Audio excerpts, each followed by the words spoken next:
Bon après-midi ou bonsoir à toutes et tous les participants que j'ai remerciés d'être nombreux à cette petite manifestation.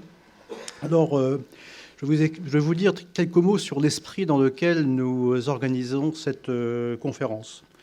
Alors, vous connaissez toutes et tous, je l'espère, les assises de la recherche stratégique, qui sont notre grand événement annuel. Alors, j'ouvre une parenthèse, j'en profite pour faire un peu de publicité.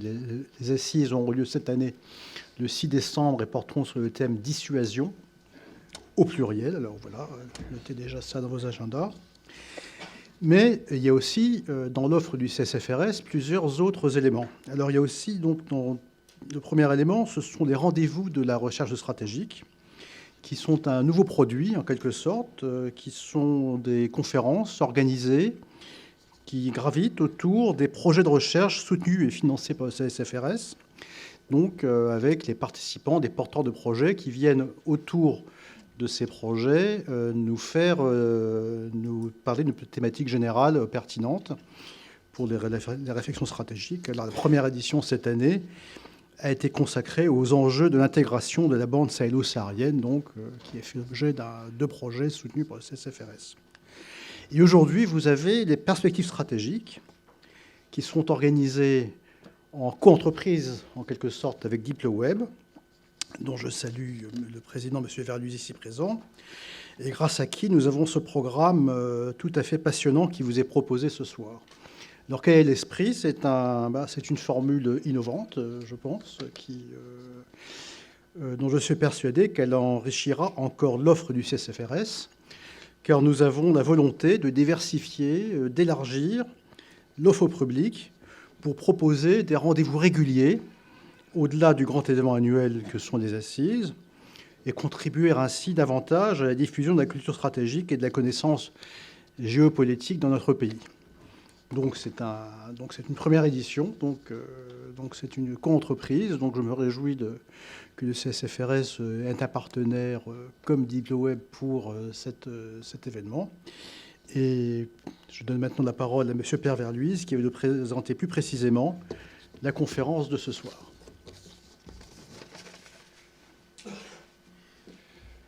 Merci, M. Caron.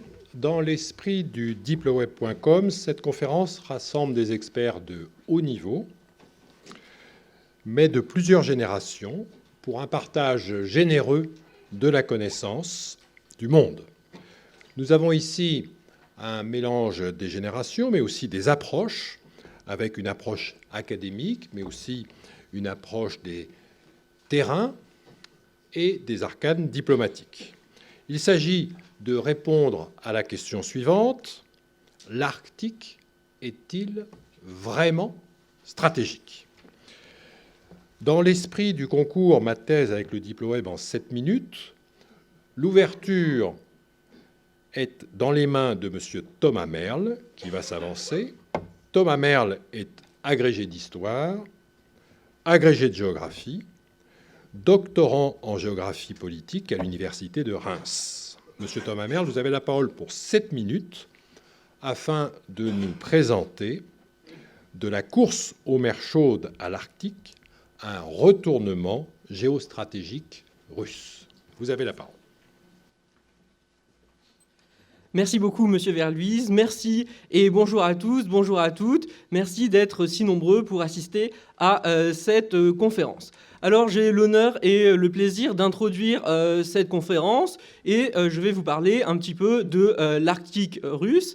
Et pour commencer, je souhaiterais vous présenter une photographie qui ne concerne ni la Russie, ni l'Arctique. Vous la connaissez toutes, vous la connaissez tous. C'est une photographie qui a été prise en 1969 sur la Lune. Ici, les Américains ont posé le pied sur notre satellite pour la première fois.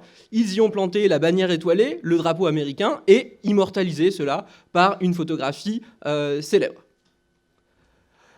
Cette photographie, nous pouvons la mettre en parallèle avec une autre photographie qui est un petit peu moins connue, mais dont, vous le voyez ici, la composition est exactement la même. Nous ne sommes plus en 1969, nous sommes cette fois en 2007. À l'été 2007, en août 2007, la Russie plante un drapeau, non pas sur la Lune, mais sur, ou plutôt sous à la verticale exactement du pôle nord. Elle symbolise ainsi ses prétentions en Arctique et elle reprend le parallèle avec la course à l'espace. La Russie, ou du moins l'Union soviétique, a perdu la course à l'espace. La Russie de 2007 se veut la gagnante de la course au pôle. Alors, cet intérêt pour l'Arctique semble à l'époque relativement nouveau. Le geste de planter le drapeau marque les esprits. Il frappe largement et est interprété comme une revendication assez forte de la part de la Russie. Cet intérêt pour l'Arctique représente un changement dans la géopolitique russe, puisque l'on peut s'intéresser à la doctrine traditionnelle. La doctrine traditionnelle de la Russie, c'est, si vous le voulez bien ici, c'est une course, non pas à l'Arctique, mais aux mers chaudes. La Russie, quand vous regardez son extension au cours du temps, depuis le XVIe siècle, depuis le Grand-Duché de Moscou et Ivan le Terrible, elle n'a eu de cesse de s'intéresser, non pas à l'Arctique, mais aux mers chaudes, aux mers qui sont libres de glace toute l'année. C'est le complexe d'un État qui dispose d'une immense façade maritime au nord, qui est englacée, qui ne sert ni à sa projection militaire, ni à sa marine de commerce. Et donc la Russie s'est étendue au sud, vers la Baltique, s'est étendue vers la mer Noire, s'est étendue vers la Méditerranée, s'est étendue le long du Pacifique, s'est étendue même jusqu'en Amérique, jusqu'à ce qu'en 1867, Alexandre II vende l'Alaska aux États-Unis. Mais vous voyez la forme de cet Alaska, vous voyez aussi la forme de la Russie face à la Chine, où elle a récupéré le littoral. On voit bien que la Russie était guidée par un tropisme sud et pas du tout par un tropisme nord. Alors, au cours de son histoire, comme vous pouvez le voir aussi sur la carte, elle a quand même pris possession de l'Arctique Nord, et notamment de quelques îles, notamment celle qui s'appelle la Nouvelle-Zambie, c'est-à-dire la Nouvelle Terre, mais finalement, ce n'était pas grand-chose. Si Voltaire avait été russe, il n'aurait dit que ce n'était que quelques arpents de neige. Aucun intérêt pour la Russie, les intérêts de la Russie sont au sud, l'Arctique ne semblait pas stratégique. D'où cette révolution russe de 2007 de s'intéresser au nord. Pour la première fois, au bout de 400 ans, la Russie se tourne vers le nord et non plus vers le sud. Mais quel est l'intérêt de cette nouvelle orientation? Vous le connaissez tous, vous le connaissez toutes, je pense. C'est les minerais, c'est les hydrocarbures, c'est le passage du nord-est, c'est de nouveaux intérêts économiques qui guident la Russie vers le nord. Cependant, à y regarder de plus près, je pense que c'est un peu un enfer blanc et pas un Eldorado blanc qu'il y a au nord.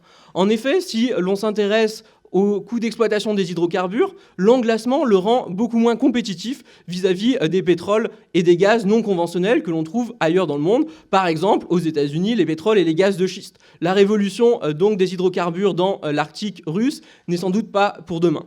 Du point de vue du commerce se pose également un problème.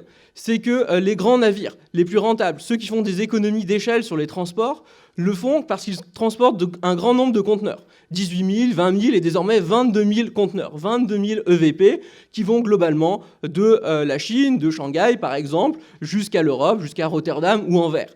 Et pour être rentable, il faut qu'ils soient remplis en permanence. Et il y a assez peu de navires en réalité qui font un trajet d'un seul bloc, qui vont de la Russie, qui vont de la Chine jusqu'à l'Europe de l'Ouest, sans s'arrêter. Les navires sont complètement remplis parce qu'ils font des étapes sur certains ports. Ils s'arrêtent à Singapour, où ils déchargent des conteneurs, ils en rechargent d'autres. Ils s'arrêtent à Algeciras, où ils déchargent et ils rechargent. Et donc, si vous appliquez le même modèle à l'Arctique, il n'y a pas de port en Arctique. Il n'y a pas de rentabilité, il n'y a pas de port intermédiaire pour décharger et recharger des marchandises. Donc l'intérêt est limité. Le bateau ne sera plus rempli et donc il perd en rentabilité commerciale ce qu'il a gagné sur la réduction de la distance. Accessoirement, il y a un certain nombre de coûts de sécurité face aux icebergs qui font que cette route n'est pas rentable pour la Russie qui, en théorie, du point de vue du droit international, du droit de la mer, ne peut pas faire payer le droit de passage. Quel intérêt finalement pour la Russie de développer ce passage s'il n'engendre que des surcoûts? Quel intérêt pour les armateurs de l'utiliser si le gain kilométrique est réduit à néant par le fait que les navires sont moins chargés? Alors, il n'y a donc pas eu un bouleversement, il n'y a pas eu un retournement géopolitique russe en 2007. Simplement, vous avez eu un rééquilibrage. Un rééquilibrage, c'est-à-dire que la Russie a commencé à mettre en valeur de plus en plus l'Arctique sans pour autant se détourner du Sud. Car il ne faut pas l'oublier, si l'Arctique est de plus en plus stratégique, c'est bien le Proche-Orient qui concentre pour l'instant les intérêts russes. Regardez son soutien à Bachar al-Assad.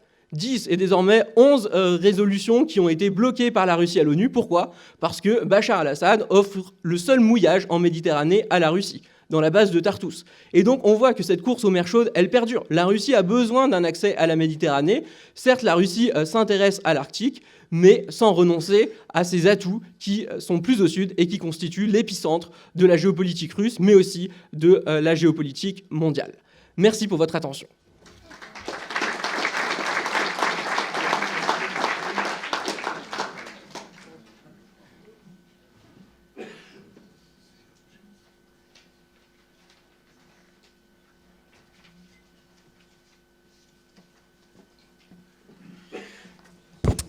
Merci, Monsieur Merle, pour votre propos. Nous allons donc maintenant passer au cœur de l'exercice, et nous allons commencer par la présentation de l'ambassadeur Michel Fouché. L'ambassadeur Michel Fouché est titulaire de la chaire de géopolitique mondiale au Collège d'études mondiales de la Fondation de la Maison des sciences de l'homme. Il est conseiller du CAPS du ministère des Affaires étrangères et européennes et était directeur des études de l'IHEDN de 2009 à 2013. Il est l'auteur de nombreuses publications, dont en particulier un ouvrage qu'il a dirigé, L'Arctique, la nouvelle frontière, aux éditions Biblis. Donc nous sommes tout à fait dans le sujet de ce soir. Monsieur l'ambassadeur, vous avez la parole. Je vous remercie de cette invitation qui me permet de retourner à l'école militaire où nous avions en effet, avec l'IHEDN, organisé un colloque tout à fait intéressant sur la problématique de l'Arctique. Il y a deux types de problèmes en Arctique, l'imaginaire et le réel. Des deux, l'imaginaire est le plus réel. C'est une citation de Vilhjálmur Stefánsson, 1945, explorateur arctique canadien d'origine islandaise. Puisque il nous a été posé une question, nous allons l'un et l'autre, avec Laurent Gaillet, essayer de donner une réponse, ou plutôt des réponses. Après avoir proposé, je dirais, des éléments de définition. Moi, je suis géographe, donc je ne crois que à ce que je vois, ou je lis, ou je peux cartographier. Donc on va commencer avec la planche suivante, qui est une planche extraite d'un de mes ouvrages. Qu'est-ce que c'est que l'Arctique ? Il y a plusieurs réponses, naturellement. C'est une zone située au nord du cercle polaire, donc au-dessus de 66 degrés 34 minutes. C'est la définition, je dirais, classique, et les astronomes ajoutent que c'est un endroit, c'est une partie du monde où il est possible de voir le soleil de minuit au moins une fois par an. Donc au nord du cercle polaire, c'est en gros 21 millions de kilomètres carrés. Pour les Canadiens, la limite administrative, c'est le 60e, donc c'est plus au sud. Pour un océanographe, il s'agit d'un océan. L'océan glacial arctique, c'est la grande différence avec l'Antarctique, qui est un continent. L'océan glacial et les régions riveraines. Donc vous voyez, ça se complique un peu. C'est 14 millions de kilomètres carrés, c'est 5 à 6 fois la Méditerranée. Donc ce sont de grands espaces. Profondeur maximale, 5400. 60% à moins de 200 mètres, profondeur moyenne 1050. Donc il y a des fosses sous-marines. Le climatologue considère que la région arctique s'étend au nord de l'isotherme de 10 degrés en juillet. Alors peut-être faudra-t-il modifier la définition au fur et à mesure des évolutions climatiques. Le pédologue dirait que c'est la zone où on trouve essentiellement le permafrost ou le pergélisol, dont la faune d'ailleurs émet beaucoup de gaz à effet de serre, la limite nord des arbres. Et puis il y a la population, il y a à peu près 4 millions d'habitants au nord du cercle, du cercle polaire, une quarantaine de communautés ethniques, la moitié en Russie, les Inuits, les Sâmes, qui sont d'ailleurs témoins, je dirais, en première ligne de la réduction de la banquise estivale qui modifie complètement les conditions de la chasse. Et je dirais aussi, sans vouloir entrer dans le domaine de M. Gaillet, il y a des institutions. C'est un point extraordinairement intéressant. Et des institutions qui marchent, notamment le Conseil arctique. Et il y a un esprit de coopération jusqu'à maintenant, jusqu'à ces dernières années, avec des États. Il y a, depuis la déclaration d'Ottawa de 2016, il y a aussi un forum permanent des Nations Unies sur les questions indigènes, un conseil circumpolaire de l'Arctique pour les Inuits, etc., etc. Les routes maritimes. En gros, ces deux documents indiquent l'évolution des routes maritimes possibles sur glace entre 1 mètre et 50 cm de glace d'ici 2030 à gauche, c'est ce qui est en bleu, et d'ici 2060. Il y a une tendance confirmée depuis plus de 30 ans maintenant, sans doute plus encore, à la fonte de la glace pluriannuelle. Il y a deux types de glace en Arctique. Il y a la glace annuelle et la glace pluriannuelle. De la banquise estivale, c'est constaté. En gros, en hiver, on a 15 millions de kilomètres carrés, 14, et en été, ça peut tomber à 6 ou même moins. Il y a eu une diminution d'au moins 35% dans les 30 dernières années, selon la NASA. Ça joue aussi sur l'épaisseur, etc., etc. Simplement, ce qui est intéressant, c'est que la fonte a une géographie différenciée en fonction de la rotation de la Terre, et elle est plus rapide au nord de la Sibérie, donc ça valorise la route maritime du Nord. Elle est plus forte au cœur de l'océan.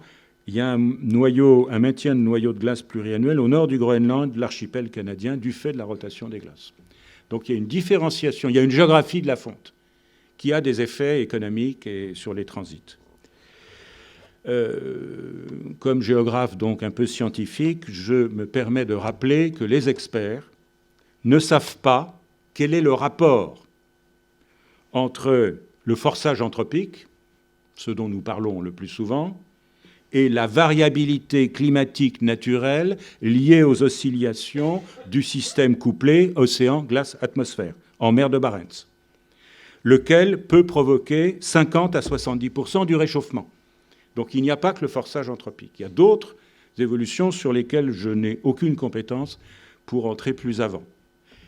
Quoi qu'il en soit, des évolutions de longue durée, des évolutions décennales, je peux simplement, comme géographe, vous garantir que l'Arctique restera une région polaire, avec des températures basses, une nuit polaire et une banquise hivernale. Donc le rêve l'imaginaire pourra quand même continuer de nous animer. En termes de droit, c'est un océan, donc à la différence de l'Antarctique, ça relève du droit ordinaire, du droit international de la mer, je dirais ordinaire, ça relève de la Convention de Montego Bay. Donc il y a des contentieux territoriaux, ils ne sont pas très nombreux, il y en a une dizaine, notamment des contentieux maritimes. Il y a un contentieux sur l'île de Hans, entre le Danemark et le Canada, et le reste. Mais si vous voulez, ce n'est pas un Far West en termes juridiques. Il y a un cadre juridique, il y a des règles, et il est inutile d'aller planter un drapeau, comme vous l'avez montré tout à l'heure, en 2007, avec un mini sous-marin russe, même si le député qui a fait ça, Arthur Chilgarov, a le mérite d'être un géographe. Donc j'ai quand même une petite tendresse pour ce géographe, fortement soutenu d'ailleurs par le Kremlin. Mais il y a des règles. Il y a des règles. Il y a la question de la prolongation du plateau continental, la question des dorsales. Donc il y a tout un débat sur, au fond, la problématique de la délimitation des limites maritimes au-delà du plateau continental, en particulier sur le fait de savoir, on peut peut-être revenir à la précédente, il y a 4 ou 5 dorsales importants. Je vous ai dit qu'il y avait des fonds très, très, très profonds, mais il y a aussi des dorsales. Ces dorsales sont-elles et dans quelle mesure la prolongation des éléments continentaux émergés et dans quel sens ça marche? Parce que si la dorsale de Lomonosov qui part de la Sibérie, si vous voulez, sert d'argument pour les Russes, les Danois disent oui, mais elle se prolonge jusqu'au Groenland. Et il y a celle de Medvedev, il y a la LAF, il y en a encore une autre. Donc tout ça est en débat, Mais il y a des règles pour traiter ça, la commission des limites du plateau continental, et ce sont des contentieux, si vous voulez, qui sont maîtrisés en quelque sorte. Dernier élément, plus loin, la question que j'ai essayé de regarder de près du transport, du transit. Alors d'abord, c'est très bien documenté. Il y a des centres d'observation en Russie, en Islande, au Canada un peu moins, pour le Canada, qui permettent d'avoir une idée relativement claire des transits. Ce qui compte, c'est le passage. Les activités maritimes, c'est d'abord du cabotage. C'est le cabotage en baie d'Hudson, en mer de Baffin pour le Canada, c'est-à-dire on va alimenter les communautés qui se trouvent là. Du côté russe aussi, c'est d'abord du cabotage et la desserte des fleuves sibériens, la Lena, l'Ienisseï, au moment de la débâcle. C'est la même chose d'ailleurs. La flotte de petits brise-glaces canadiens, sa fonction principale, c'est de dégager le Saint-Laurent. C'est pas d'aller se promener dans le nord de la baie d'Hudson. C'est le Saint-Laurent. Même chose pour la flotte russe, mais pas exclusivement, naturellement. Alors j'ai essayé de regarder un peu les différentes activités. Ce qui compte, c'est évidemment ce qu'on appelle la route maritime du Nord, ce qu'on appelle dans l'imaginaire le passage du Nord-Est. La route maritime du Nord, elle est fonctionnelle. Elle est fonctionnelle. Il y a eu 207 passages entre 2011 et 2015, 18 en 2015, 71 en 2013. C'est relativement variable. Passage complet, de la mer de Barents, en gros, au Japon, à la Corée ou à la Chine. Alors, du poisson froid, des tankers pour aller alimenter tous les 2 millions d'habitants qui vivent au nord de la Sibérie, des cargos, des brise-glaces. La moitié du trafic est russe, le reste est chinois et coréen, sud-coréen et allemand. C'est déjà un élément de réponse de la Russie à une stratégie de présence dans la partie nord, avec 8 brise-glaces à propulsion nucléaire. Donc un brise-glace à propulsion nucléaire a une autonomie d'1 an. Plus 5 qui sont plutôt dédiés au transport dans l'Alena et l'Ienisseï, plus 3 en construction. Il y a un programme de création de 10 ports en eau profonde, parce que la fonte est plus importante, même si les détroits sont moins profonds au large de la Sibérie, avec les différentes îles qui sont là, que du côté canadien. Les Finlandais, d'ailleurs, participent à la construction, avec les Sud-Coréens, je vous donnerai des exemples tout à l'heure, de navires à coque renforcée. Et puis les Allemands aussi, avec l'entreprise Beluga. Donc, cette route maritime du Nord, elle est active. Et j'y reviendrai tout à l'heure en parlant de la Russie. Du côté du passage du Nord-Ouest, depuis 1853, j'ai un recensement absolument complet du Scott Polar Research Institute de l'Université de Cambridge, il y a eu 287 passages complets dans le fameux passage du Nord-Ouest. 287 depuis 1853. En 2017, 32. Alors ce qui est très curieux, c'est que le trafic essentiel, ce sont des yachts. C'est de la plaisance. Il y en a un catamaran qui s'appelle la Louloute, Malouloute. Vous voyez ? Donc là, on n'est pas dans la grande géopolitique. Je suis désolé pour les marins de cette salle. J'ai la liste, le nom de tous les bateaux, parce qu'ils posent des problèmes, ces yachts de plaisance. Parce qu'il n'y a pas de système de sécurité, d'assistance et tout ça, et la moitié d'entre eux ont tous des problèmes. Donc ils sont surveillés. C'est des bateaux, voilà. Il y a 7 voies de passage, donc il y a sur les chiffres de 32, en 2017, il y a eu 23 yachts, cutters, sloops, 4 brise-glaces, dont le brise-glace chinois, un brise-glace canadien, un finlandais et un russe, 2 bateaux de croisière extrêmement coûteux, un tanker canadien, un poseur de buée américain et 2 navires à coque renforcée. Donc c'est assez modeste pour le transit complet. Le seul endroit où ça prend une signification économique, c'est évidemment au nord de la Sibérie pour l'exportation de gaz naturel. les compagnies de navigation marquent encore, pour l'instant, peu d'intérêt pour ces voies maritimes. Bien sûr, les distances sont plus courtes. J'ai regardé ça en détail. Rotterdam, Singapour, par le canal de Suez, c'est 19 550 km. Le fuel, le coût total d'un transport, c'est 16 millions de dollars.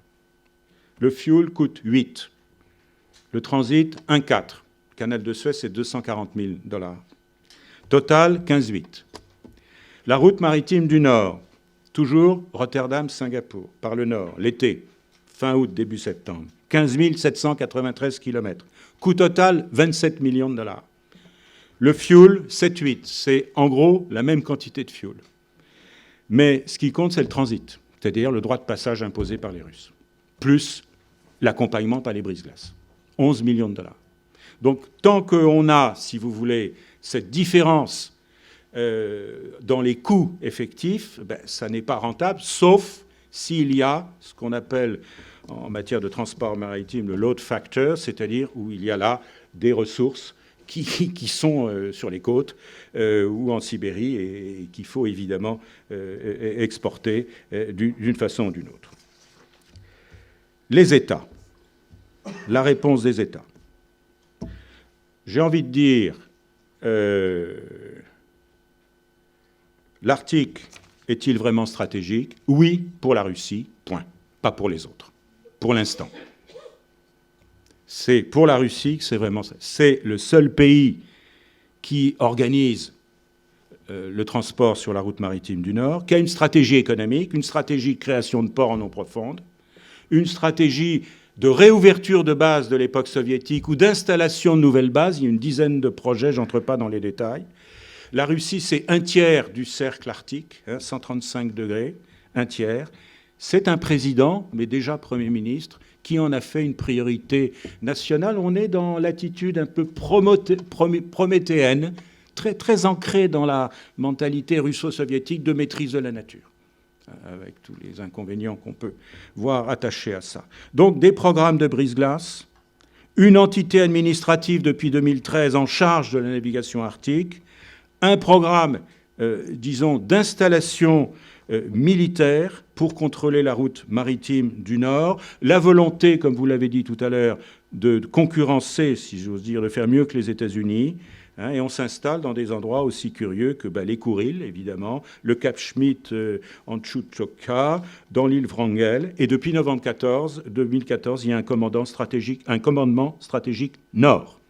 Donc il y a une vraie stratégie maritime, je dirais, de type militaire, de type de contrôle, d'affirmation de la souveraineté, mais aussi économique. Et donc ça, c'est le brise-glace Yamal de Rosatom, puisque c'est Rosatom, l'Organisation d'énergie atomique, qui contrôle les brise-glaces à propulsion nucléaire, mais un nouveau venu qui va nous faire plaisir, le méthanier Christophe de Margerie, qui est un méthanier brise-glace, c'est le premier du genre, et qui travaille, pavillon chypriote. Il transporte du gaz pour Yamal, c'est-à-dire pour Total et Novatek. Il a une capacité de travail jusqu'à moins 52 degrés, je ne vais pas vous donner. Il peut avancer sur une glace profonde de 2,1 m, donc il est brise-glace, c'est le premier du genre. Il a été fabriqué en Corée du Sud. Il a quitté le port, alors il a fait des essais avec du gaz norvégien. Il a quitté le port de Hammerfest en Norvège le 29 juillet 2017 vers 5 h de l'après-midi. Il est entré dans la route maritime du Nord en prenant, si vous voulez, un cap très nordé pour éviter le passage dans les détroits qui sont très peu profonds en réalité. On oublie toujours ça. Et puis souvent, il y a des glaces qui restent, qui sont coincées, il y a du vent, etc., etc. Et il est arrivé, je dirais, sur zone 2 jours plus tard. Le transit a pris 6 jours et demi. Il est arrivé sur les îles de l'est de la Sibérie vers le 6 août. Et ensuite, en Corée du Sud, qui était sa destination, le 15 août. Donc c'était un essai avec du gaz dans les soutes. Bon, il a été nommé à la suite d'une décision du président de la République de Russie. Christophe de Margerie. Je crois que c'est un bel hommage.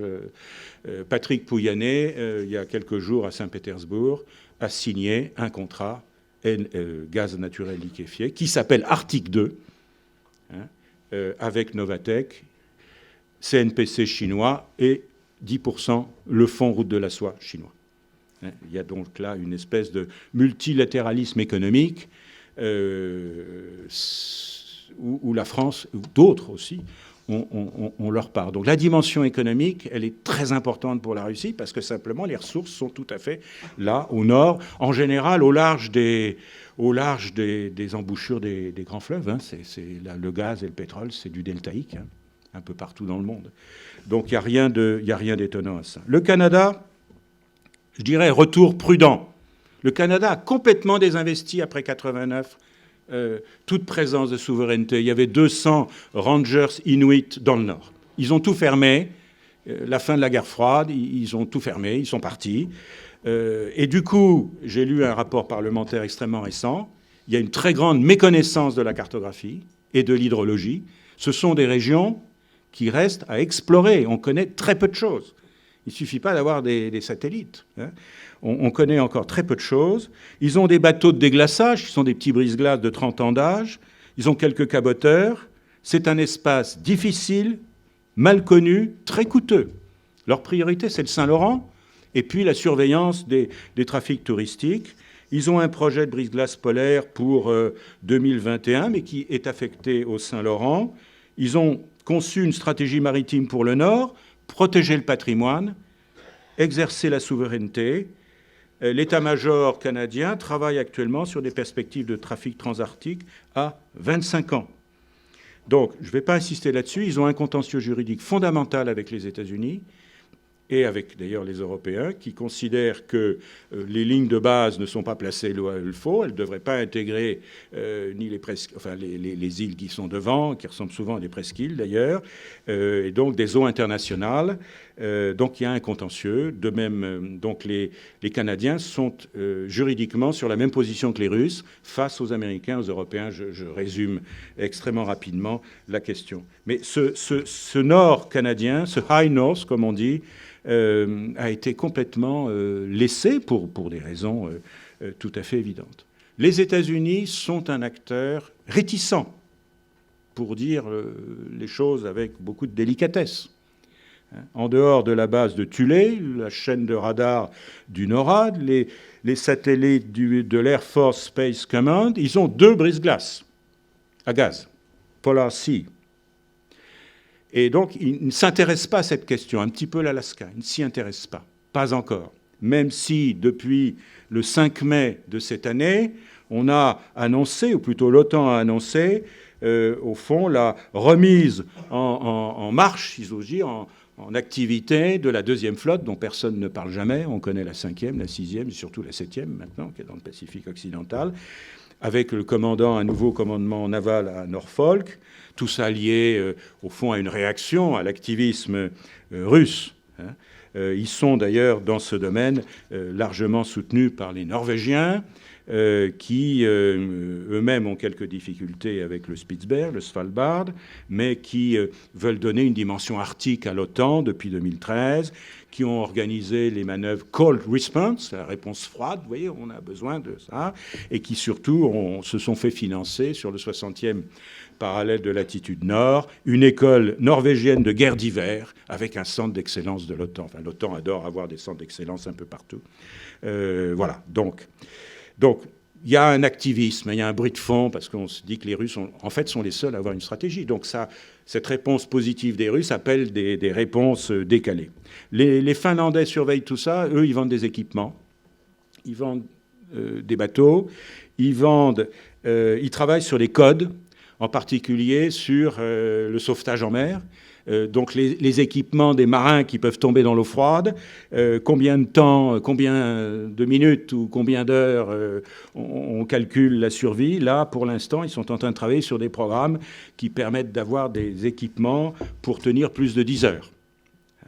Donc ils travaillent sur des niches, si vous voulez, en liaison avec le marché russe, en réalité, le marché norvégien. Les derniers venus, les Chinois, voilà le Tsuelong, le dragon des neiges, le dragon des neiges, qui se balade beaucoup. Les Chinois ont commencé par l'Antarctique. Ils ont organisé depuis 1984 32 expéditions en Antarctique et depuis 1999 6 expéditions en Arctique. Alors on les voit en Islande. Là, cette année, en l'été 2017, on les a vus se promener dans l'est du Canada. Puis ils sont montés, non pas vers le pôle Nord, mais pour faire des études climatiques. Ils ont un projet de deuxième brise-glace en construction. Ils ont investi dans le projet Yamal, comme Total. Total a toujours un deal avec la Chine. Ce qu'on a fait en Iran, ça n'a pas marché, ça se passe. Total a la technologie, forage profond difficile, offshore, et la Chine a à la fois les besoins et les capitaux. Ce bateau, qui est basé à Shanghai, appartient à l'Institut de recherche polaire de la Chine. La Chine vient de créer un centre de recherche qui s'appelle China Nordic Arctic Research. Ils sont très actifs. Bon, comme d'autres. Les Chinois, de toute façon, maintenant, ils sont absolument partout. Ils occupent l'ensemble, ils ont des projets pour l'ensemble de la planète, terre, mer, air et même au-delà. Dernier point à observer, le Groenland. Il y a eu des élections récemment, personne n'a vraiment gagné. Il y a un accord de coalition entre les très indépendantistes et les moins indépendantistes, 56 000 habitants. Ils considèrent que la fonte des glaces, la fonte plus exactement de l'Inland 6, une glace extrêmement épaisse, sur 80% du territoire, couvre, est une opportunité pour découvrir des ressources, en particulier des terres rares. Il y a au sud du Groenland le deuxième gisement mondial de terres rares qui intéresse directement les Chinois. Donc l'idée, c'est de secouer, je cite, le joug du Danemark, qui continue à financer le tiers du budget, à hauteur de 610 millions de dollars. Le Groenland indépendant n'a pas les moyens économiques de son indépendance.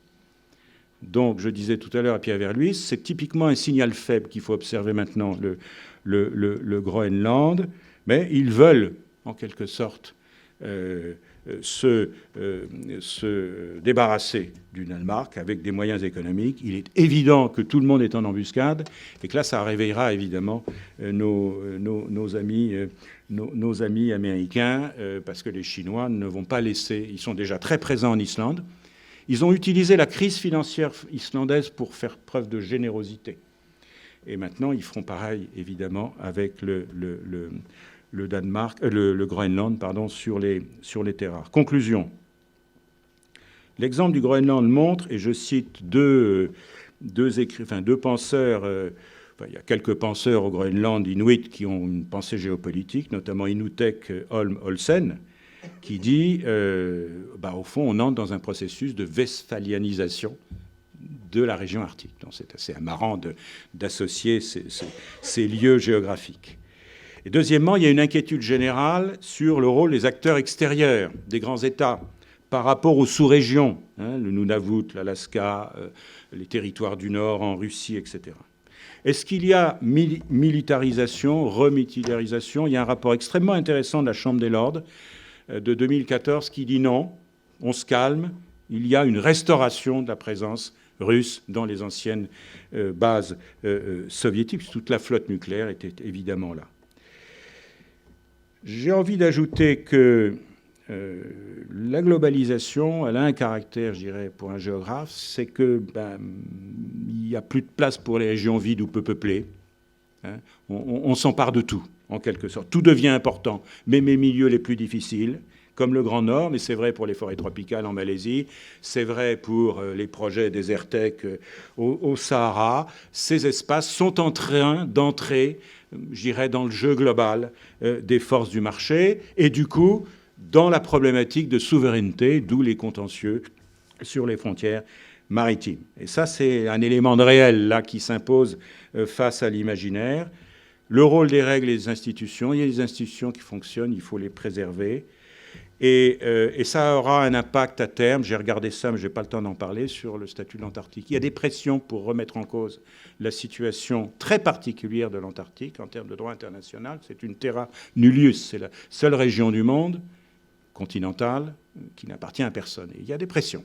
Il y a des pressions de sources parfois un peu étonnantes. Voilà, je vais conclure là-dessus. Merci de votre attention.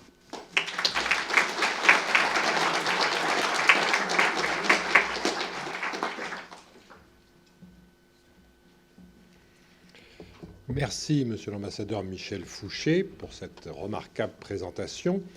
Je profite de l'occasion pour présenter à chacun ce livre que vous avez dirigé voici peu, l'Arctique, la nouvelle frontière, édition Biblis, inédit, qui est adossé à CNRS Éditions, une excellente maison. Il me revient le privilège de présenter maintenant Monsieur Laurent Maillet, qui est actuellement adjoint de l'ambassadeur pour les océans, précédemment représentant spécial des affaires étrangères pour les questions polaires de 2016 à 2017, ancien conseiller de Michel Rocard lorsqu'il était ambassadeur pour les pôles de 2009 à 2016. Depuis 2006, M. Laurent Maillet est président fondateur du think tank Le Cercle Polaire et il a à son actif, excusez du peu, plus d'une cinquantaine de séjours en Arctique. Vous avez la parole.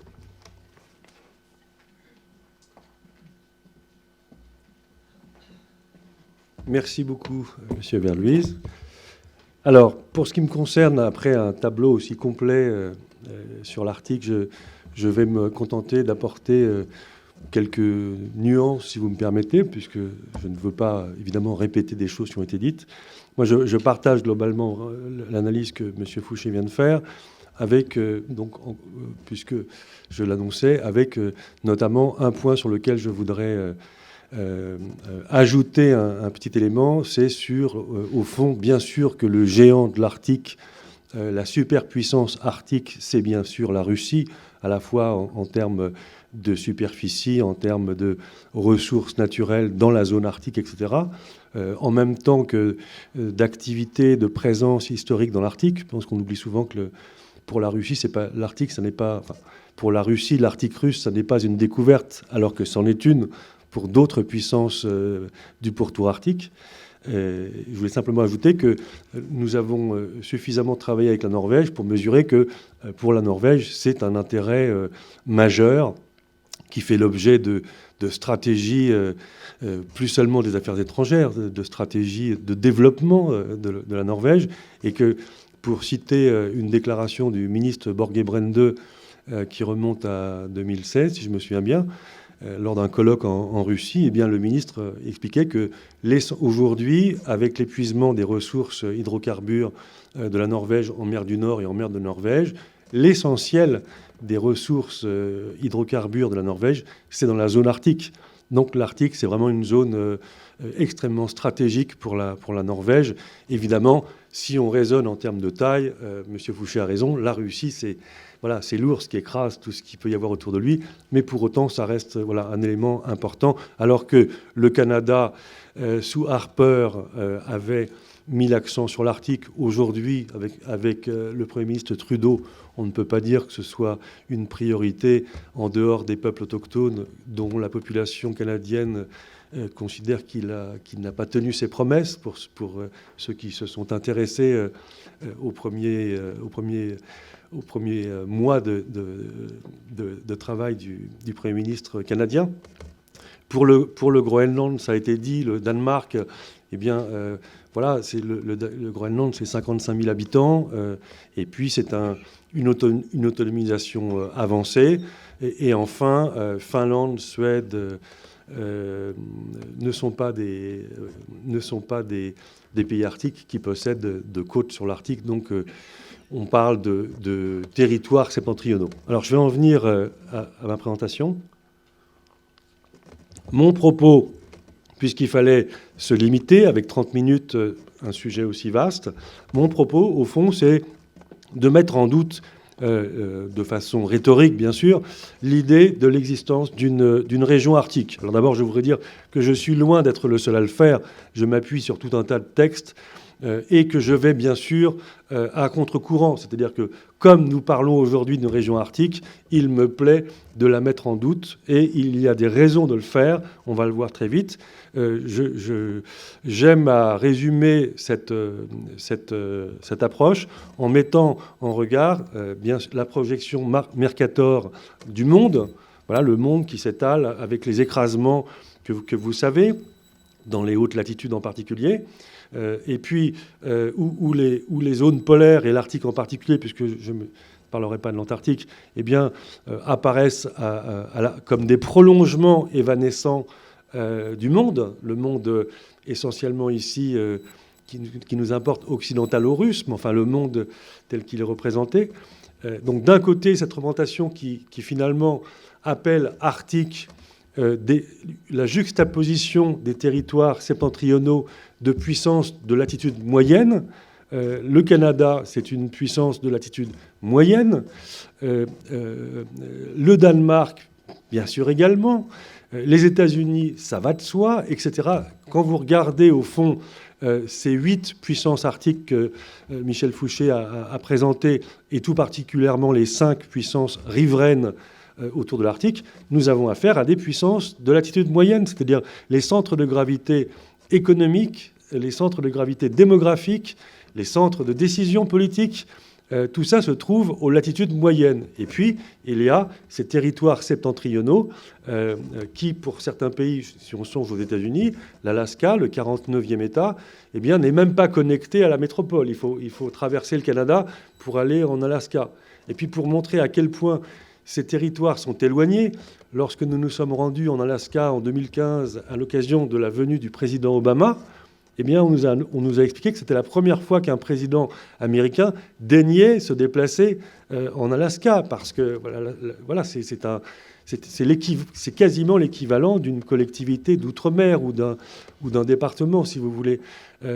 On a souvent, pour les besoins de l'analyse de cette conjoncture un peu complexe, fait le parallèle entre ces segments septentrionaux de puissance subarctique qu'on appelle l'Arctique, et puis les collectivités d'outre-mer, telles que nous les connaissons.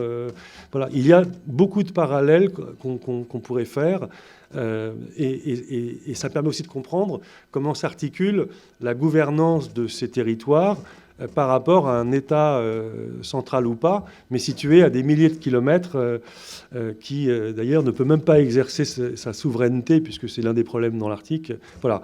Et puis alors, à cette vision où au fond l'Arctique n'est que le nom donné à des territoires quasiment évanescents, en tout cas en projection Mercator, ils sont évanescents, eh bien il y a cette projection polaire que vous voyez donc à droite, où là, eh bien, on voit enfin apparaître et se constituer une authentique région arctique avec ses puissances riveraines, avec comment dirais-je, cet espace maritime enserré par des continents. Et donc on parle de région arctique, même si, encore une fois, il faut garder à l'esprit que cet Arctique dont nous parlons, ce sont en réalité des territoires qui sont sous pilotage de puissances subarctiques, où on n'habite pas l'Arctique. 4 millions d'habitants dans l'Arctique, M. Fouché l'a rappelé, il y a 21 millions de kilomètres carrés, j'enlève l'océan,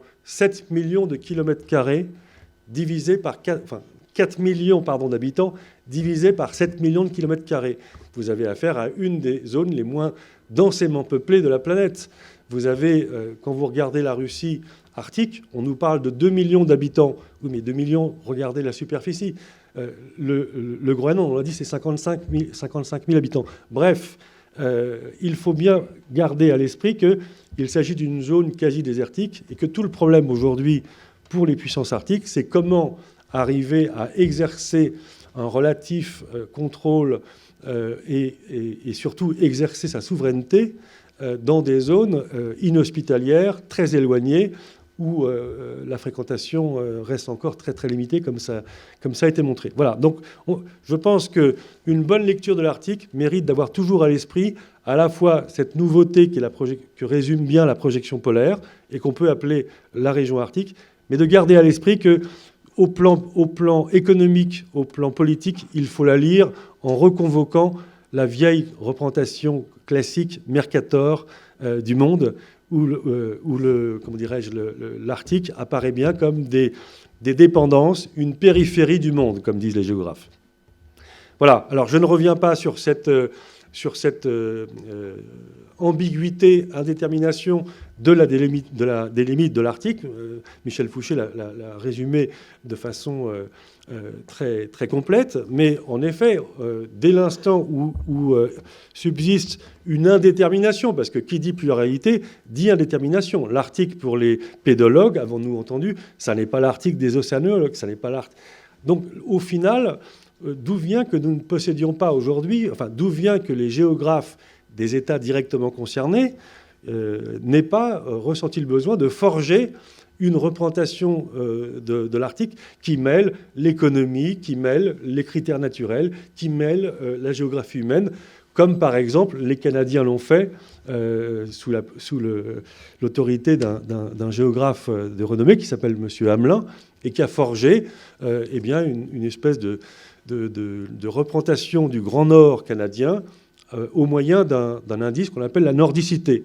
Eh bien, pourquoi on n'a pas aujourd'hui un indice d'arcticité qui nous permettrait de savoir où est-ce qu'on est plus arctique, où est l'Arctique? Alors, ça m'intéresse de mettre l'accent sur cette indétermination parce que nous sommes tous d'accord que l'Arctique, c'est une zone d'englacement.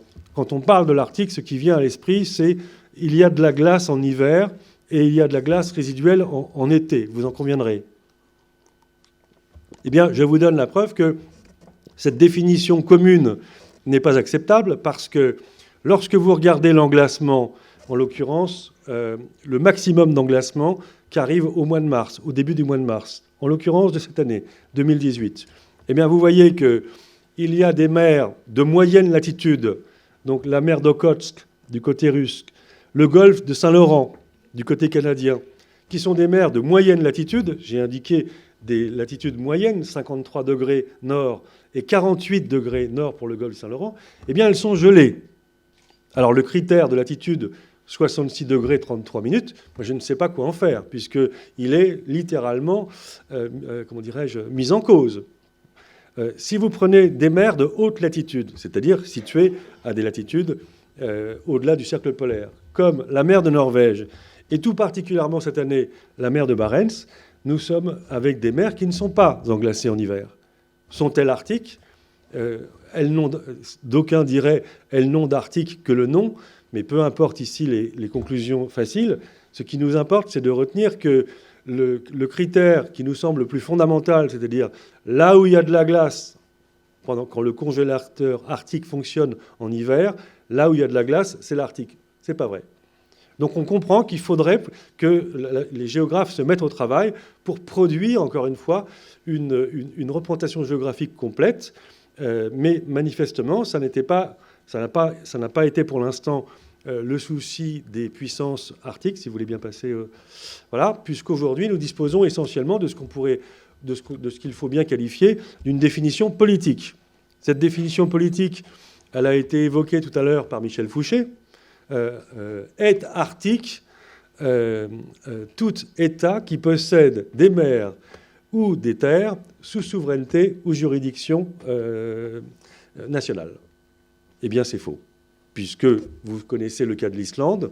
L'Islande n'a pas de territoire au-delà du cercle polaire, mais en revanche, il y a une zone économique exclusive islandaise qui est au-dessus. Enfin, vous voyez, on peut continuer comme ça à démonter le dispositif, parce qu'au final, ce pluralisme qui a été évoqué par M. Fouché, sur lequel je reviens, revient à pointer du doigt qu'il n'existe au fond aucune définition scientifique qui permette de légitimer le panel du Conseil de l'Arctique. Bien sûr, toutes ces puissances sont arctiques. Le Danemark par le Groenland, comment lui contester? La Norvège, bien sûr. Les États-Unis par l'Alaska. Mais retenons quand même que dans le radical de la géopolitique du Grand Nord, eh bien, on fait peu de cas du radical géo, puisqu'il y a des arrangements ici et là qui font que, eh bien, peut-être que le panel pourrait être un peu élargi ou un peu diminué. Et d'ailleurs, il y a des polémiques dans lesquelles je ne rentrerai pas, notamment la revendication islandaise d'être considérée comme une puissance riveraine de l'océan Arctique. C'est écrit dans la stratégie l'Islande, du Parlement islandais sur l'Arctique. Donc une définition politique qui convient de mettre autour de la table 8 pays, qui sont rappelés ici, les États membres. Ces 8 pays donc, sont les États de la zone arctique. Et ces États de la zone arctique sont arctiques pour la raison qu'ils ont chacun reconnu une partie de leur territoire comme étant arctique. Simplement, là encore, Michel Fouché l'a rappelé, pour les Canadiens, c'est 60 degrés. Si on applique 60 degrés du côté de la Phénoscandie, ça devient absurde. On se met à considérer comme arctique ce qui ne l'est pas, ce qui n'a pas les caractères de l'arcticité pour ce qui concerne, par exemple, les paramètres naturels. Bref, il n'y a pas du tout... Le critère de latitude ne peut pas s'appliquer aveuglément, mais vous voyez que ces puissances ont bien mis, si je puis dire, autour de la table des définitions qui ne sont pas concertées et qui permettent de dessiner un Arctique comme une mosaïque. Et il faut le respecter, puisque ce sont les États de cette zone qui l'ont décidé comme ils pouvaient le faire.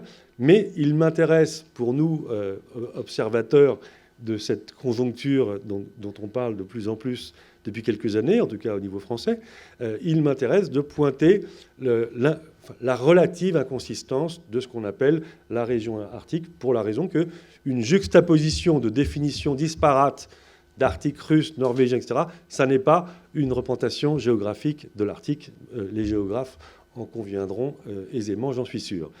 Autour de ce noyau, eh bien, sont venus s'ajouter des États indirectement intéressés qui, pour toutes sortes de raisons, pays pratiquant la pêche lointaine, nations polaires ayant entrepris de nombreuses expéditions par le passé et avec un volume d'activité scientifique dans l'Arctique, tous ces critères se sont plus ou moins mêlés pour régler, en quelque sorte, les prétentions des États extérieurs à la zone arctique qui souhaitaient participer aux discussions ou aux échanges dans le cadre de ce forum du Conseil arctique que je suis en train très brièvement de décrire.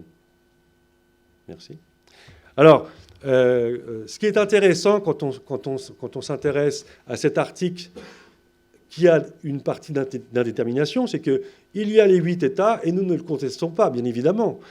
Et puis, il y a une communauté internationale autour. Je viens de mentionner des États observateurs, enfin dotés d'un statut d'observateur au Conseil de l'Arctique. Eh bien, quand vous regardez les quelques enceintes internationales dédiées aux questions arctiques, donc le Conseil euro-arctique de la mer de Barents, le Conseil arctique, pardon, et puis la dimension septentrionale de l'Union européenne, eh bien, on s'aperçoit que c'est toujours les mêmes qu'on voit autour de la table.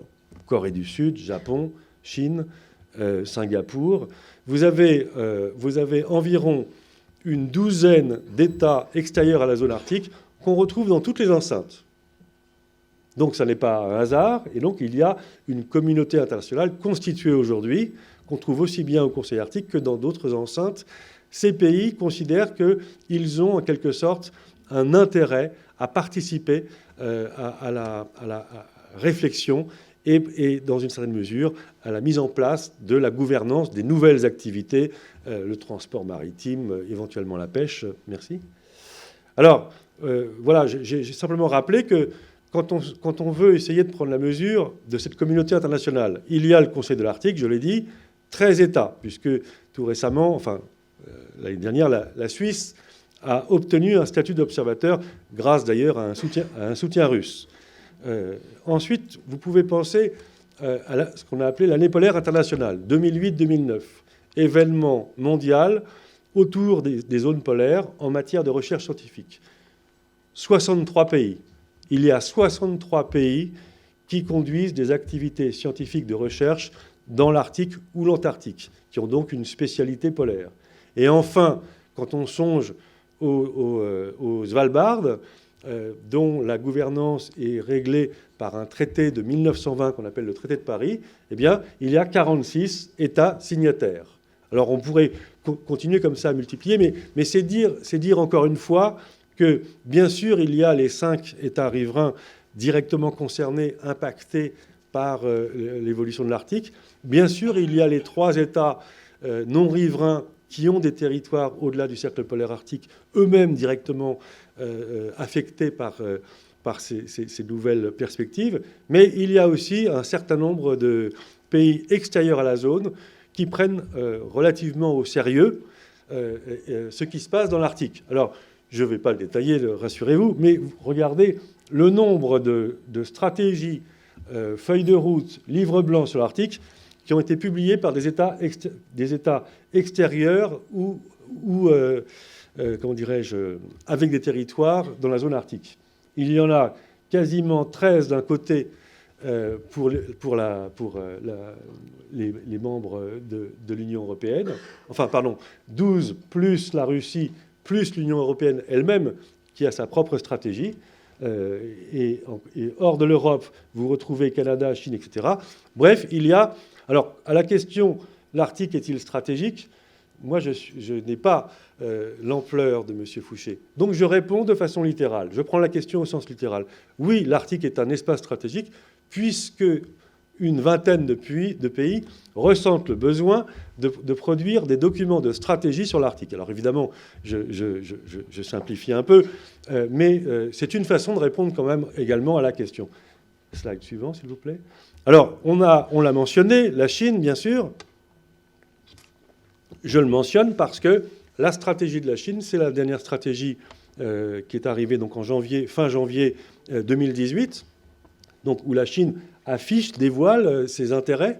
Et c'est assez intéressant parce que ce document qui a fait l'objet d'une version anglaise, même si tous les spécialistes sinologues nous expliquent que dans le document chinois, il y a beaucoup plus que le document anglais, malheureusement, je n'ai pas dérangé nos collègues du protocole pour faire la traduction, mais en tout cas, déjà dans le document de diplomatie publique en anglais, il y a déjà tout un programme, mais il y a des experts australiens spécialisés dans les documents chinois qui, eux, expliquent que les documents chinois méritent d'être lus dans le texte parce qu'il manque beaucoup trop de choses dans ces versions, disons, édulcorées. Merci. Alors, ce qui m'intéressait, ne pas entrer dans le détail, c'est qu'un pays comme la France, vous le savez, s'est intéressé à l'Arctique et s'est proposé de développer une vision de l'Arctique qu'elle se sentait légitime et capable de porter. Eh bien, j'anticipe en citant quelques extraits de la feuille de route chinoise. On s'aperçoit que la Chine, qui se définit comme un État du proche Arctique, premier point, la Chine qui fait état d'une importance stratégique croissante de l'Arctique, de global significance, de signification globale, ce n'est pas seulement un enjeu régional. Ensuite, l'idée que dans l'Arctique, il y a quelque chose qui concerne la communauté internationale en tant que telle, enfin comme un tout, et que le développement de l'Arctique regarde le futur partagé de l'humanité. Et enfin, ce qui me semble important de la part de la Chine, c'est de voir comment la Chine se positionne comme un champion pour le développement de la communauté qui partage précisément ce futur commun à l'humanité. Alors, je rappelle donc que la France a présenté son document le 14 juin 2016. Monsieur Rocard l'a présenté en présence du ministre des Affaires étrangères, Monsieur Ayrault. J'ai eu, moi, la responsabilité de la coordination de cette feuille de route interministérielle pendant 3 ans. Merci. Et ce document fait 60 et quelques pages, donc mais là encore, nous revenons sur une idée française qui n'est pas sans rappeler l'idée chinoise. C'est-à-dire que l'Arctique, c'est pas si loin, entre 2500 et 5000 km des côtes. L'Arctique, c'est le prolongement naturel de l'Atlantique Nord qui baigne la façade ouest de notre pays. C'est pas si loin. La feuille de route affirme un haut niveau d'engagement pour la zone boréale sur les plans scientifiques, environnemental, économique, stratégique, on retrouve. Enfin, diagnostic général de la feuille de route qui conforterait la vision que nous a présentée Michel Fouché. En 2016, les principaux de la zone arctique pour la France sont de nature essentiellement économique, sécuritaire et environnementale. Beaucoup moins d'ordre militaire et de défense. Les choses ont peut-être un peu changé sur ce point. Enfin, la référence à la guerre froide pour expliquer que il s'agit d'une période révolue, mais que pour autant, il y a une posture stratégique russe qui inquiète un peu. Et enfin, l'élément que vous avez tous à l'esprit, c'est que quand on essaie de penser dans les années qui viennent l'évolution de l'Arctique, il y a des paramètres politiques. Par exemple, la non-réélection de M. Harper, c'est fondamental pour la politique canadienne de l'Arctique. L'élection du président Trump, plutôt que Mme Clinton, qui avait annoncé son programme sur l'Arctique, c'est aussi un élément très important. Tout ça, on ne peut pas l'anticiper. Il y a une seule chose qu'on peut anticiper de façon quasi certaine, merci, c'est l'évolution du désenglacement de l'Arctique. Alors vous allez me dire, avec ça, au moins, on n'est pas très armé, puisque tout ce qui est écrit depuis une dizaine d'années, je parle sous le contrôle des scientifiques qui seraient dans la salle, tout ce qui a été écrit par les avancés, y compris dans la feuille de route nationale sur l'Arctique, qui a consulté des experts scientifiques, ont été vérifiés ces dernières années. Et en particulier, l'année 2018, évidemment, ça n'est pas dans les journaux, parce qu'on a d'autres chats à fouetter, mais 2018-2019, c'est parmi les 2 pires années en matière d'englacement hivernal. C'est-à-dire qu'en hiver, ça a été rappelé, on est maintenant, alors pas 15 millions de kilomètres carrés, c'est fini depuis longtemps, mais on est sur 14,6, 14,7 millions de kilomètres carrés. Là, on a chuté à 14,4. Ça veut dire qu'en gros, on a perdu la Bretagne en glace. Bon, sur 14 millions, vous allez me dire, oui, mais chaque année apporte son lot de surprises. Donc, ce qui se confirme d'année en année, c'est le désenglacement de l'Arctique. Or, vous l'avez compris, enfin nous l'avons tous compris, le désenglacement, c'est ce qui conduit à donner une dimension stratégique à l'Arctique. Alors après, est-ce que le passage au développement va se faire en 5 ans, 10 ans, 15 ans? Est-ce qu'on va bouder l'Arctique parce que les hydrocarbures arctiques offshore, c'est cher, maintenant que les États-Unis deviennent exportateurs, etc. Bien sûr, tout ça est très difficile Mais au moins, une chose dont nous sommes sûrs, c'est que la banquise recule. Je vais aller assez vite. Les vieilles glaces disparaissent. Merci. Avant la fin du siècle, il n'y a plus un morceau de glace en été. L'Arctique est un futur Antarctique, c'est-à-dire qu'en Antarctique, la glace, elle fond entièrement, enfin la glace de mer, la banquise. En été, il n'y en a quasiment plus. Enfin, il y a des petits morceaux. Et en hiver, il y a 18 à 20, alors en fait c'est marqué 18, mais c'est 20 millions de kilomètres carrés de glace. Et puis en été, il n'y a plus rien. Et en hiver, etc. Bon, l'Arctique, à terme, ce sera ça. En été, plus rien. En hiver, 14 millions, 15 millions, mais de la glace de première année, 1 ou 2 mètres, et pas de la vieille glace, 3, 4, 5, 6, 7 mètres, qui constitue le volant thermique de l'Arctique aujourd'hui. Alors, je terminerai, parce que je crois que j'ai à peu près pour l'instant respecté, M. Verluys, voilà. Je terminerai simplement en disant que pour la feuille de route française, comme pour la stratégie chinoise, comme pour l'ensemble des observateurs, j'avoue que nous sommes davantage intéressés, bien sûr, à la vision des observateurs, puisque nous sommes un observateur. Nous sommes un État extérieur à la zone. Nous ne contestons en rien comment dirais-je, le droit qui prévaut dans l'Arctique, à une ou deux exceptions près dont on ne parlera pas aujourd'hui. Mais donc, ce qui nous intéresse, c'est d'arriver à adosser la vision de la communauté internationale à celle des États de la zone. Il ne s'agit pas d'arriver avec ces idées à soi qui ne sont pas en partage avec nos principaux partenaires. Les États souverains, les États riverains ont pris des initiatives, ont lancé des programmes de développement. Et nous, notre travail aujourd'hui, c'est de voir comment on peut s'appuyer et s'adosser sur ces différentes initiatives.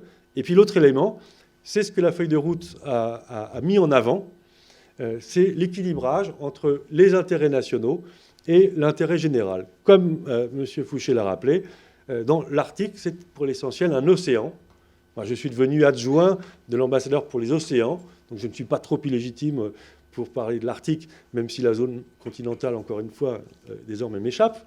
Mais en tout cas, pour ce qui concerne l'océan, il y a en effet une dimension d'intérêt général qui est inscrite dans la Convention de Montego Bay, la Convention des Nations Unies sur les droits de la mer. On ne raisonne pas avec un océan comme on raisonne avec un territoire national.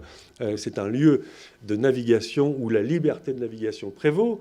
Et nous avons représenté dans la représentation qui est à droite, eh bien, en bleu foncé, la haute mer qui est précisément sous aucune juridiction nationale, qui est une zone internationale, et puis en bleu foncé autour, les zones économiques exclusives qui sont, en l'occurrence, sous des juridictions nationales, mais qui également doivent respecter des droits chez les États non côtiers, en particulier, je le citais à l'instant, la liberté de navigation. Comme cette région a longtemps été, en quelque sorte, une zone inutilisée, sinon par quelques explorateurs audacieux, eh bien aujourd'hui, il y a une nécessité de réglage diplomatique pour arriver à faire en sorte que, à côté des droits légitimes des États de la zone, eh bien, puissent également être pris en considération les droits et les obligations, bien évidemment, des États extérieurs à la zone, mais utilisateurs de la zone, usagers de la zone. Monsieur Fouché parlait de Total. Ben voilà, Assabeta, l'un des plus grands sites d'exploitation de gaz naturel liquéfié, où je me suis rendu en juillet dernier, entre parenthèses, construit sur des piles enfoncées à 30 mètres dans un permafrost qui fond. Total sait faire. Donc quand on dit comment on va faire l'Arctique fond, etc., eh ben on sait fabriquer des usines absolument étonnantes de volume sur des piles enfoncées à 30 mètres. Eh bien, à Sabeta, donc le Yamal LNG 1, on vient de signer Yamal LNG 2, il y a un programme jusqu'à Yamal LNG 8, 9, 10. C'est 100 ans d'exploitation, Yamal LNG, avec un Total désormais bien positionné. Eh bien, il y a des acteurs économiques du monde entier, dont Total. Et bien, donc nous avons, si je puis dire, nous sommes directement concernés par les problèmes qui vont se poser, qui sont liés à des aspects environnementaux, des aspects climatiques. Donc vous voyez que les usagers, les États extérieurs à la zone, mais qui sont déjà au travail pour certains, puisque nous avons une quinzaine d'entreprises françaises qui ont des activités plus ou moins importantes, mais dans la zone arctique, que vous pouvez trouver d'ailleurs sur le site des Affaires étrangères, puisque ça n'a évidemment aucun secret. Ce sont des petits niveaux d'activité pour chacune des entreprises, même si Total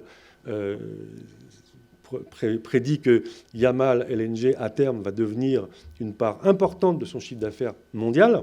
Ce n'est pas le cas encore aujourd'hui, mais ça va le devenir. C'est M. de Boissaison qui l'avait annoncé, Total Russie. Voilà, donc vous comprenez que le travail d'un pays comme la France, puisque c'était finalement le point de vue que moi je voulais défendre, c'est comment la France voit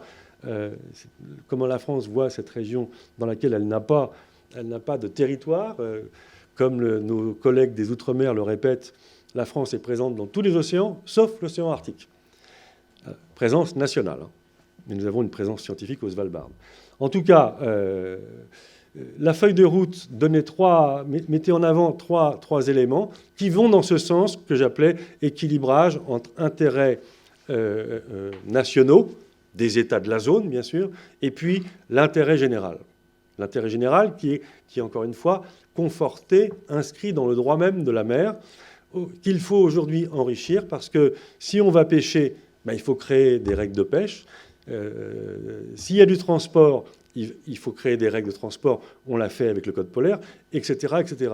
Eh bien, pour ces règles qui vont peser sur nous, il faut que nous puissions, nous, participer, d'où notre présence, Conseil Arctique, Conseil Euro-Arctique. Donc ce n'est pas seulement du tourisme, même si j'ai eu le plaisir d'aller 50 fois, merci Monsieur Verluise, mais je l'ai fait souvent à titre privé, puisque, pour ma part, j'accepte d'être un banal conférencier sur des navires pour le plaisir d'y retourner. Voilà. L'administration ne se rend pas souvent dans ces régions qui sont quand même assez difficiles d'aller, notamment en Antarctique, mais au moins on mesure sur le terrain que la fiction de l'Arctique, qui est cette nouvelle page de l'histoire mondiale, de la globalisation, c'est à la fois en effet comme le disait Michel Fouché, citant un explorateur fameux, une part d'imaginaire et une réalité, mais où l'imaginaire est plus réel, ben, ça veut dire que dans les stratégies norvégiennes, danoises, etc., souvent, on a une projection que les pays ne peuvent pas encore porter. Par exemple, quand on veut absolument faire reconnaître que cette zone-là ne doit pas être visitée par des bateaux qui... Eh bien, c'est compliqué puisqu'on ne peut pas exercer sa souveraineté dans ces endroits très, très reculés. Donc, c'est à nous, États, visiteurs et extérieurs, de respecter des règles. Mais dans ces cas-là, il faut nous mettre autour de la table. Alors, je terminerai, et là, c'est vraiment à la fin. Encore. Voilà, je terminerai par cette alors, ça, je n'ai pas le temps de le développer, donc je vous prie de... Mais je voulais simplement... Je vous terminer par un clin d'œil, qui est en réalité pour moi aussi une occasion d'hommage. Monsieur Rocard, qui s'est rendu en mars 2009 au pôle Nord géographique, donc le point 90 degrés nord, et que dont je me permets de rappeler et de saluer l'action diplomatique qu'il a conduite sur les pôles. Merci de votre attention à tous et j'espère que ce n'est pas été trop long.